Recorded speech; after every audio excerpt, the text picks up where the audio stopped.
Bonjour et bienvenue pour l'histoire d'une nouvelle chanson. Aujourd'hui, il s'agira de My Sharona de The Knack, sorti en 1979. Le groupe m'a demandé de les produire. Le premier morceau qu'ils m'ont joué était My Sharona. Comment aurais-je pu refuser d'entrer en studio avec eux?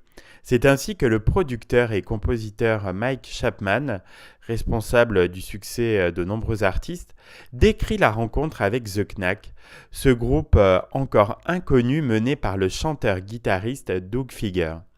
My Sharona avait tout pour devenir numéro 1.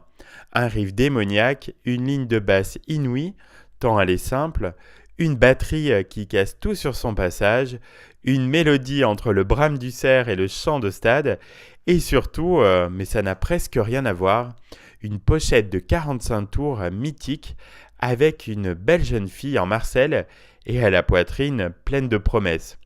Bref, une addition de petites choses qui au final vous font bouger les pieds et envie de sauter dans tous les sens comme si vous aviez 14 ans. La Sharona en question existe bel et bien. Doug Figger l'a raconté à maintes reprises dans la presse. Sharona Halperin n'était à l'époque qu'une teenager travaillant les week-ends dans un magasin de vêtements situé en face du salon de coiffure où bossait la petite amie de Figger. Elle n'avait que 17 ans et était encore à l'école. Un jour, le couple tombe sur Sharona en pleine rue. Et là, aussitôt, tout attraque un désir irrépressible qui s'empare de Figger, un coup de batte de baseball en pleine tempe. Plus tard, en studio, le groupe travaille sur cette intro basse batterie, mais point de vue de la mélodie et des paroles, rien ne s'impose. Rien sauf Ma Mama My Sharona.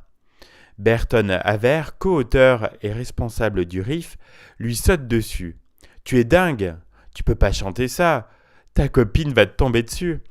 Figger n'écoute pas et continue à composer dans sa tête. Ce titre qui va les propulser au firmament, même si ce n'est que pour un très court moment, portera son nom car il doit être une expression directe de ses sentiments. Pourtant, il n'est pas vraiment question d'amour dans My Sharona. Les mots sont directs, presque crus, et peuvent se résumer à quand est-ce qu'on va au contact? Tu fais ronfler mon moteur, je démarre au quart de tour. Tu es comme les petites jeunes de ta génération, tu as l'esprit mal tourné. Les petites jeunes, ça me rend dingue. Approche-toi et regarde-moi dans les yeux. Bien des années plus tard, Figger qualifiera carrément sa chanson d'obscène. Pour excuser ses frétillements dans le pantalon, il prétendra qu'elle a été écrite dans la perspective d'un gamin de 14 ans. Alors, qu'est-ce qu'il se passe dès que le titre devient numéro 1, je vous le demande? Eh bien, ça tourne mal dans la chaumière de Doug. Les relations se tendent avec Madame et le couple finit par se séparer. La voie est libre pour une relation officielle. Sharona restera dans les bras de Doug durant 4 belles années avant de s'en aller sous d'autres cieux. Ils resteront cependant les meilleurs amis du monde.